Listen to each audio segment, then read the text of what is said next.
We were sitting in church and everybody was talking and making a lot of noise. And a monk, in the Swedish group, said, "Don't you understand that you're sitting in front of what you're sitting in front of and showing so little respect?" And he talked about the tabernacle, and that was the first time I actually understood what it was about. And it's hard to explain, but I knew it. I knew what it was, and that it was the truth. Matea sat in front of the tabernacle for some time, taking in what she had just heard from the monk. I understood it. The depth to it just made sense because I'm a very scientifically minded person. Matea continued to study hard at school, driven by the dream of being a doctor and helping others. But with her background, she needed to be more than exceptional if her dream was to become a reality. She worked hard, and it paid off. I read almost the double amount of courses that you needed to read and got the highest grade in all of them. Got a scholarship in the end for the best grades ever in history of that school. She attended Lund University for a while, where she studied mathematics and physics before she went on to study medicine at the University of Copenhagen. Currently, she is working in the University Hospital in Copenhagen as a resident physician, and all going well, will be a cardiothoracic surgeon in the near future. And despite all the medical challenges facing the world today, Matea trusts God will watch over her during these uncertain times as she faithfully fights to save lives. That's it for this first episode of Catholic Scandinavia. Coming up in our next episode, we visit a family in the beautiful Swedish countryside who built a chapel on their farm. So we have to do it ourselves, and I like building. In the city of Trondheim in Norway, we meet a Catholic priest with a fascinating story.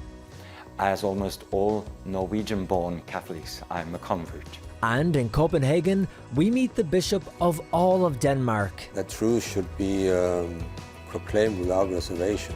Thanks for watching, and see you next time on Catholic Scandinavia.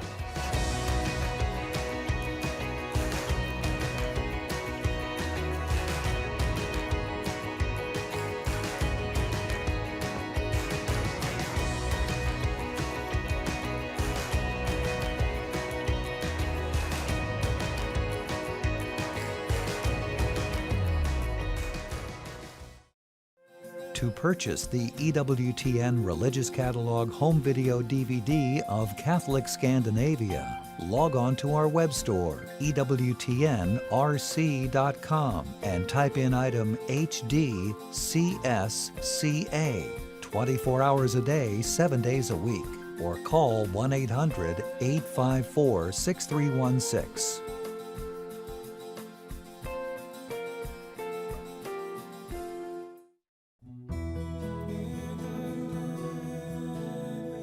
Hello, Journey Home family. Next time, we'll welcome David Woodby to the program. David is a former Lutheran pastor and was sure what led him to the Catholic faith. Share the journey next time on EWTN's The Journey Home.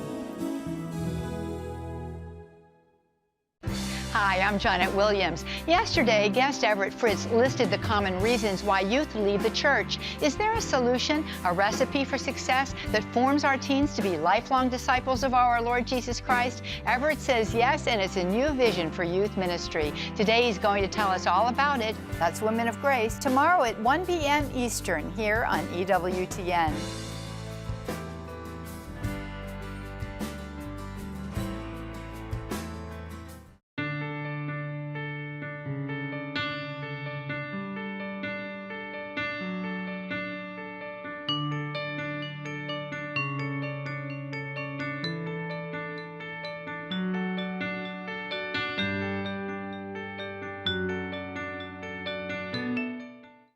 EWTN.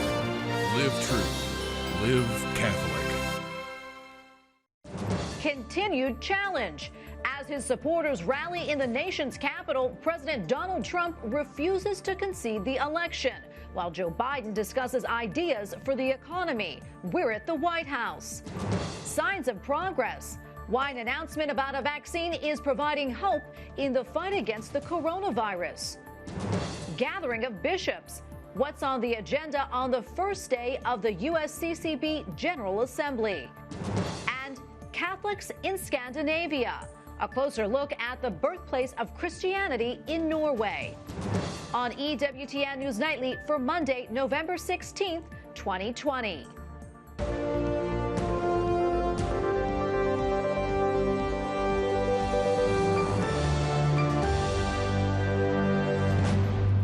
Good evening. Thanks for joining us tonight. I'm Tracy Sable. Tonight, President Donald Trump is blaming, quote, radical left Democrats and, quote, the fake news media for trying to steal the election while still saying that he won the presidential race. And as the president trumpets stock market gains on new vaccine news, presumptive President-elect Joe Biden is moving forward with his own speech about the economy. White House correspondent Owen Jensen reports. Owen? President Donald Trump continues to strongly dispute the election results, fighting back on several fronts and declaring in a tweet today, I won the election.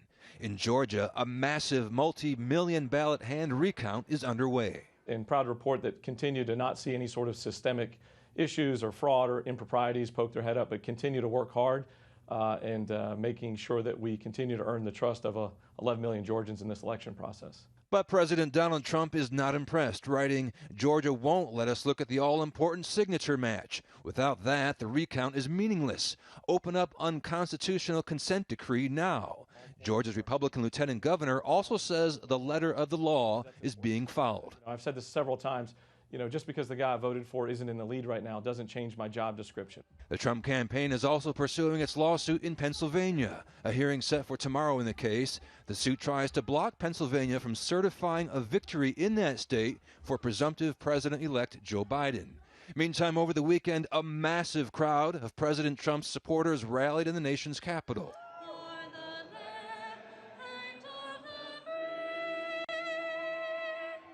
The president waving to them from his motorcade. And today, presumptive President-elect Joe Biden spoke in Delaware about the economy.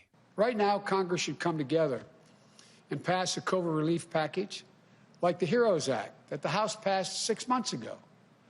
Once we shut down the virus and deliver economic relief to workers and businesses, then we can start to build back better than before. At the White House, Owen Jensen, EWTN News Nightly. Joining me now to offer his perspective is John Gizzi, chief political columnist and White House correspondent for Newsmax. John, welcome back. Always great to see you. You've covered the White House across several administrations. Thank you, John. I want to get your take from a historical view. What are your thoughts, John, on where we are right now post-election? This was an historic election, and Theodore White, author of the Making of the President series, once said it best about the 1968 election.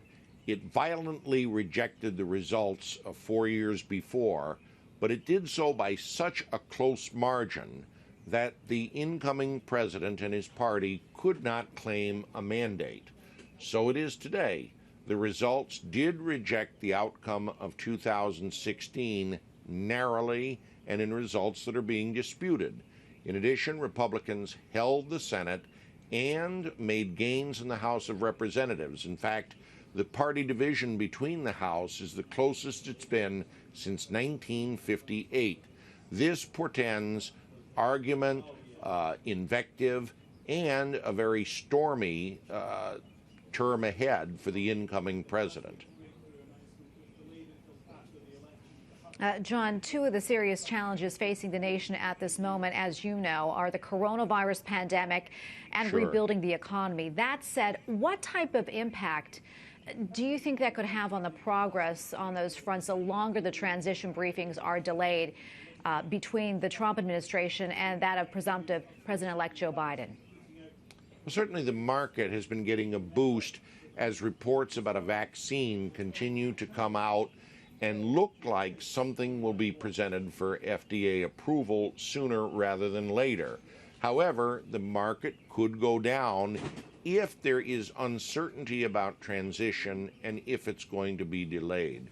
Historically, the United States has always had smooth transitions, the exceptions to that being very few and far between in our history. So this would be almost unprecedented in modern times, and it could affect the market in a very negative way. Otherwise, when the Electoral College certifies the winner on December 14th, one would presume that the normal transition of power occurs, albeit a little late, and any hiccups in the market would be resolved by January when the president takes the oath of office. John, before we let you go, having covered many White House transitions, as we already mentioned, what are your observations on the political polarization in the country right now and its significance? Well, again, I go back to 1968 and the aftermath of it. The United States was divided over the Vietnam War and racial strife. Today, as you mentioned, we have a very lethal pandemic, economic uncertainty ahead, widespread racial tension, and a new president who would face a divided Senate and spirited opposition in the House of Representatives. So I see ahead a lot of invective, and I hate to say it, semper idem, more of the same.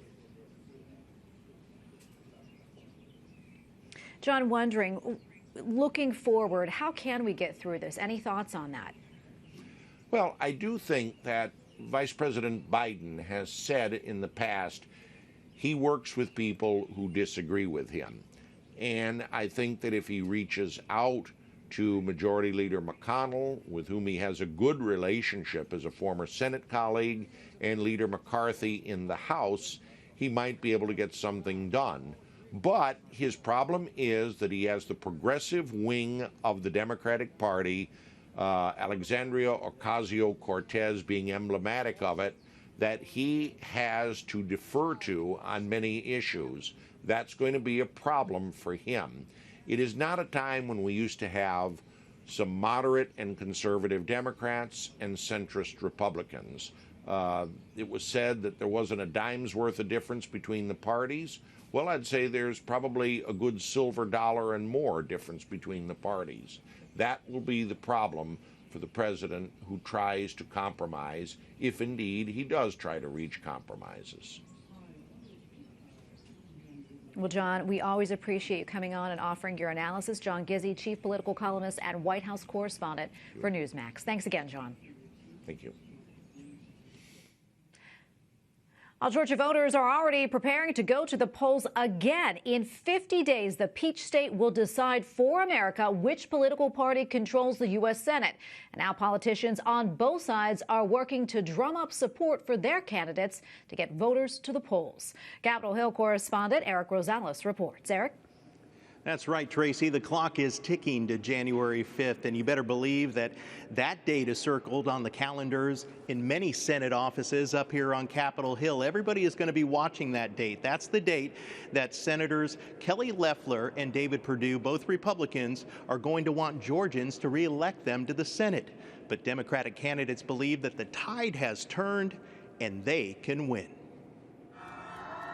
Greeted by cheers Sunday in Cobb County, Georgia, Democratic candidates for Senate John Ossoff and Reverend Raphael Warnock teaming up to appeal to voters.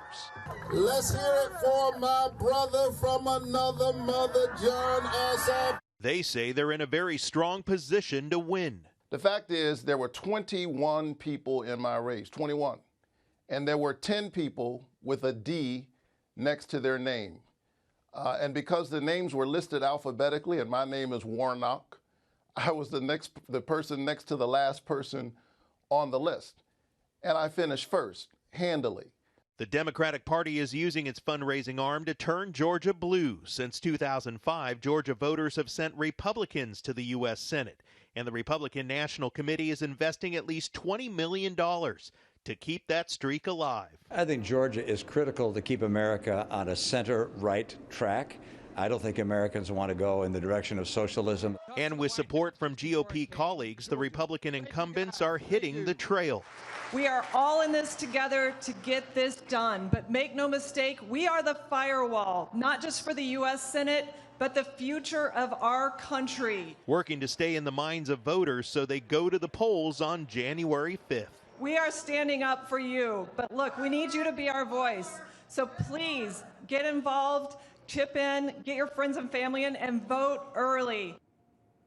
Both parties know it's all going to come down to voter turnout. Now, by the way, the last time that Georgia had a runoff election was in 2008. That's when a Republican won.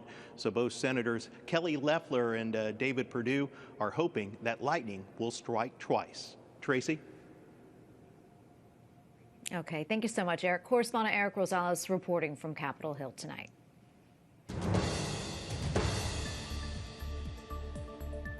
Moderna is announcing that its COVID-19 vaccine is proving to be highly effective. In a major trial, doctors say any vaccine will first be made available to hospital workers. We have to get it for healthcare workers first and first responders, the people who, if they get it, not only themselves go down and can't take care of the public, but also can pass it on to other people. And so really phasing out how we get it to healthcare workers and then to high-risk people and then to the public is the path forward. The announcement from Moderna that its vaccine is 94.5% effective comes as the virus is surging in the United States and around the world. SpaceX launches the first ever crew rotation flight of a U.S. commercial spacecraft to the International Space Station. 3, 2, 1. It's carrying 4 astronauts, 3 from NASA and 1 from Japan's space agency, and is arriving at the ISS later tonight. The flight marks the first time that a private company designed, developed, and tested a new spacecraft.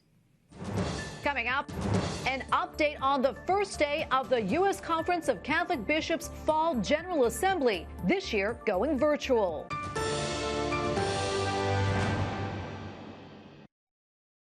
Hello, family. It's hard to believe that the Advent and Christmas seasons are almost here. I suspect that if you're like me, you're looking back on this year and wondering how time seems to have passed so quickly, especially in the midst of so many difficulties and hardships that we've all faced. While many of those challenges continue to confront us, it's important for us to stay grounded in our faith and to look ahead with hope to the coming Advent season.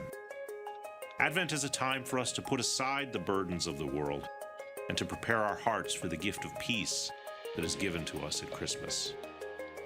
Throughout November in the Advent season, as always, EWTN will air inspirational programs to teach you about Scripture, the saints, and the sacraments. And our news programs will keep you up to date with current events, not from a skewed secular worldview, but from a truly Catholic perspective. At EWTN, we proclaim the gospel to the nations, but we can't do it without your help. I hope that you will join us today in our mission. May God bless you. EWTN is 100% viewer supported.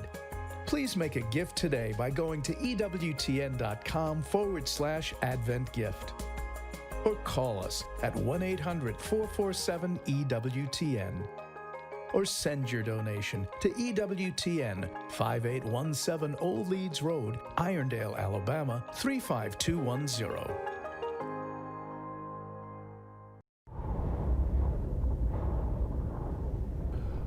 Though I have much to write to you, I would rather not use paper and ink, but I hope to come to see you and talk with you face to face, so that our joy may be complete.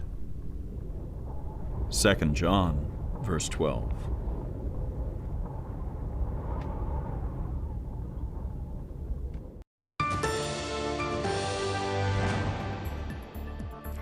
Tonight, the annual fall meeting for U.S. Catholic bishops is in full swing, meeting virtually for the first time this year due to COVID concerns. The USCCB General Assembly elected chairmen for various committees and discussed the bombshell Vatican report on Theodore McCarrick. Correspondent Mark Irons joins us now with more. Mark? Tracy, in the wake of that McCarrick report, a message for the victims of clergy abuse from the president of the USCCB, Archbishop Jose Gomez, who is calling for the elimination of the scourge of abuse from the church. I would like us to pause to remember all our brothers and sisters who are victims survivors of clergy sexual abuse. In light of the Holy See's report on Theodore McCarrick, we again want to express our deep sorrow and pray that they might find healing and hope. Let us also renew our commitment today to protecting children and vulnerable adults. The bishops had an extended discussion on the findings of the McCarrick report, and were also scheduled to receive an update from the National Review Board on practices and policies on the prevention of sexual abuse. There are other challenges facing the Church. Today, the bishops heard an address from the Vatican ambassador to the U.S., Apostolic Nuncio Archbishop Christophe Pierre. As an Episcopal Conference, you are acutely aware of the challenges and have addressed them, including migration, racism, abortion. But how could the response be more effective? What the Holy Father suggests is moving from seeing someone as a neighbor to viewing them as a brother or sister. Also tonight, the results are in after the bishops cast their votes via mail-in ballots. Today, the USCCB announced the chairs of various committees. Monsignor Jeffrey Burrill is named General Secretary-elect for the USCCB. Archbishop of New York, Cardinal Timothy Dolan, will be the new chairman for religious liberty, and the chair-elect to the Committee on Pro-Life Activities is Archbishop of Baltimore, William Laurie. And tomorrow, the bishops will announce results from voting on 3 action items. Those include the approval of a strategic plan for the USCCB for the next 3 years, the reauthorization of an ad hoc committee against racism, and a 2021 budget. Tracy. Okay, thank you so much, Mark. Correspondent Mark Irons reporting for us tonight. And joining me now to talk more about the USCCB General Assembly is Alejandro Bermudez, Executive Director of EWTN's Catholic News Agency, Aussie Group. Alejandro, welcome back. Great to see you.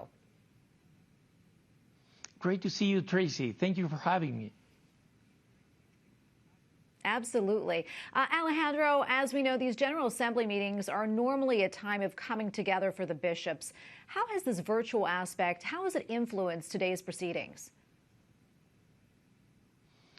Well, it's a really bad situation, Tracy, really bad. If you consider these are probably the worst circumstances living Catholics can remember, the middle of an unprecedented pandemic, which was a significant issue addressed by the president of the USCCB, by Archbishop Gomez.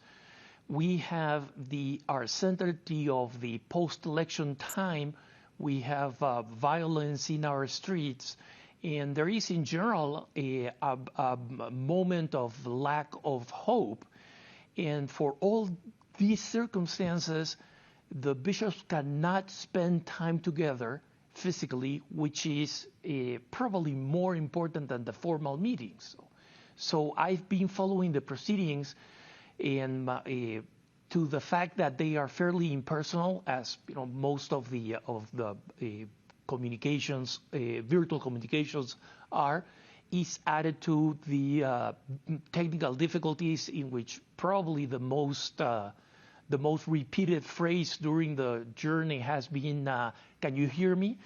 Because technical problems appear all the time, but most importantly, they are not able to break bread together to speak about all these issues. So it's a bad time. And everybody knows that at this point. Yeah, so difficult indeed. And this is also the first meeting following the Holy See's report on Theodore McCarrick. What stands out to you in terms of the bishop's reactions on the report? Well, as you know, in the summer is when the bishops decided the schedule for this meeting. The November meeting is usually the most important one, and also decided that it was going to be virtual, the way it is right now. So when the McCarrick report came out so close to the meeting, they did not have much time to react, and only very late during the past weekend, the program, the original discussion program, was changed to give an hour that actually ended up eating most of the afternoon to speak about the report. And there is an absolute general consensus, Tracy, that what had happened is a failure in many directions, in many directions. Some of them that has not even been mentioned in the Vatican report. For example, the economic issues, how money played a role in certain authorities permitting Mr. McCarrick to thrive. And number two, the problem of homosexuality in the process of formation and sometimes in the leadership of the Catholic Church. But the consensus is that this cannot happen again, and that everything that can be done from any aspect, from spiritual to economic, any possible measure has to be taken for this long Lent to end at some point. Well, Alejandro, thank you so much for coming on today. We really do appreciate it. Alejandro Bermudez, Executive Director of EWTN's Catholic News Agency, Aussie Group. Thanks again. Thank you, Tracy. Up next, a new series on Catholics in Scandinavia takes us to the birthplace of Christianity in Norway.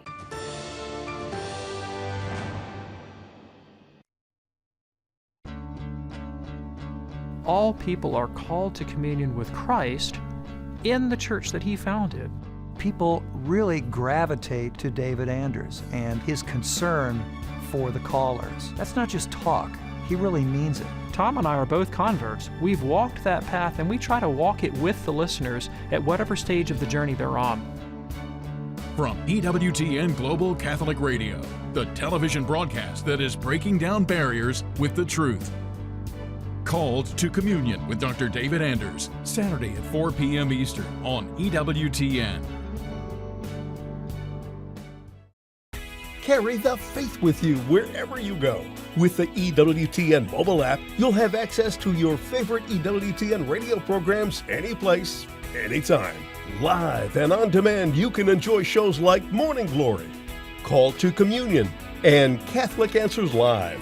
No one has more Catholic content than EWTN's mobile app. It's radio and so much more. Download it to your mobile device today.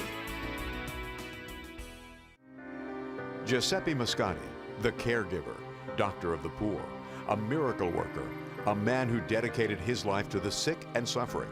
When others gave up hope, his passion to save lives was his mission. Learn about the life of Giuseppe Moscati. Giuseppe Moscati, Doctor of the Poor, on EWTN.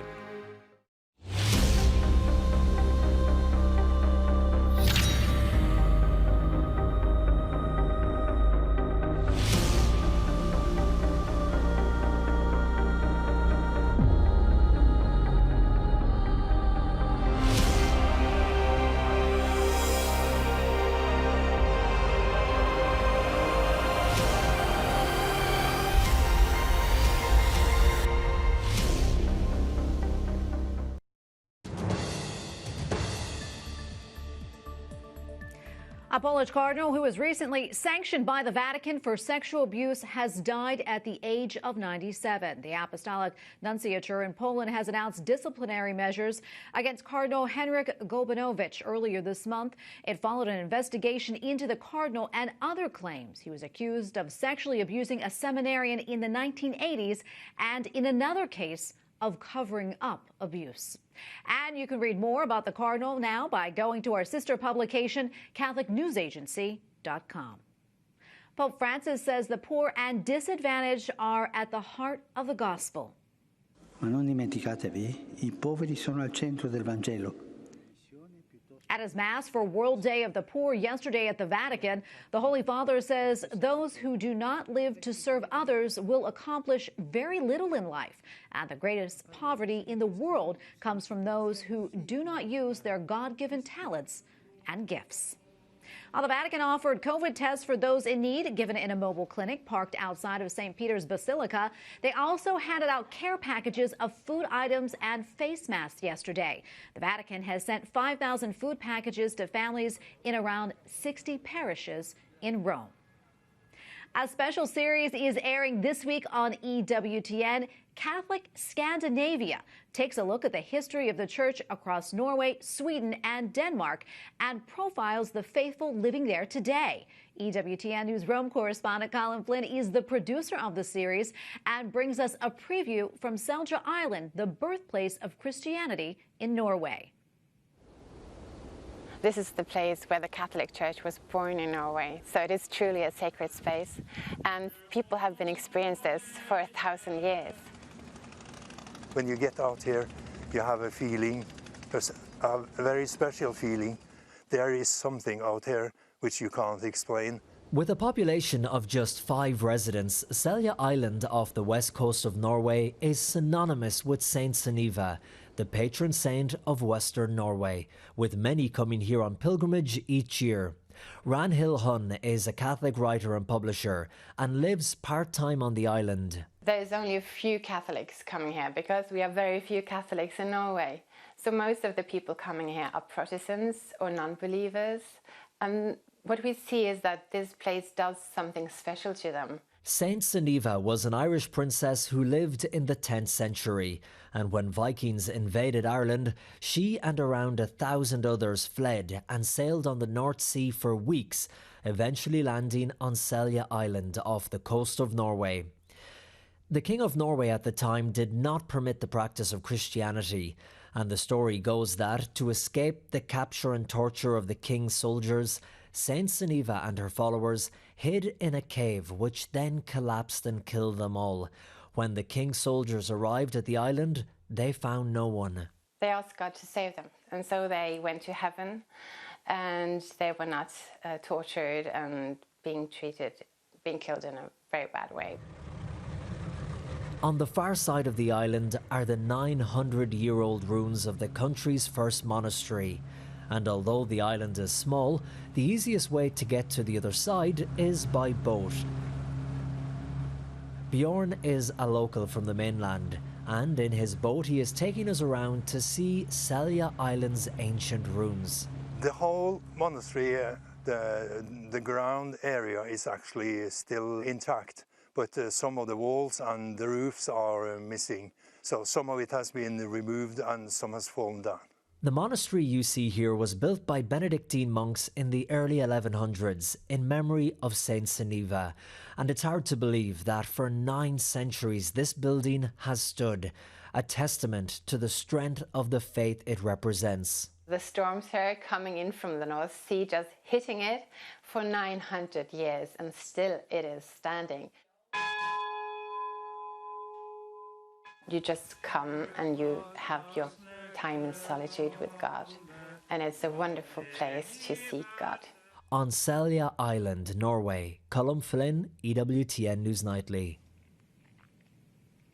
And you can watch Catholic Scandinavia all this week on EWTN. It airs at 5:30 p.m. Eastern. Visit EWTN.com for more details. We thank you for watching tonight. For the entire EWTN News Nightly team, I'm Tracy Sable. Good night and God bless.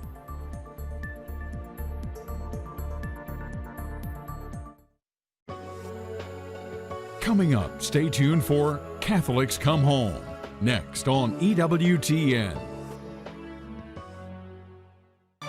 It's not just what you report or how you report the news. It's how many people do you touch with the truth. From covering breaking stories worldwide to providing in-depth news analysis and commentary, the anchors, reporters, editors, and bloggers of EWTN News maintain a continuous faithful watch on global newsmakers and events impacting the lives and souls of Catholics. On television, online, in print, on radio. EWTN News continues, finding the Catholic vote. And on the go. No other news service brings together more news from a Catholic perspective than we do. EWTN News. Visit EWTNnews.com.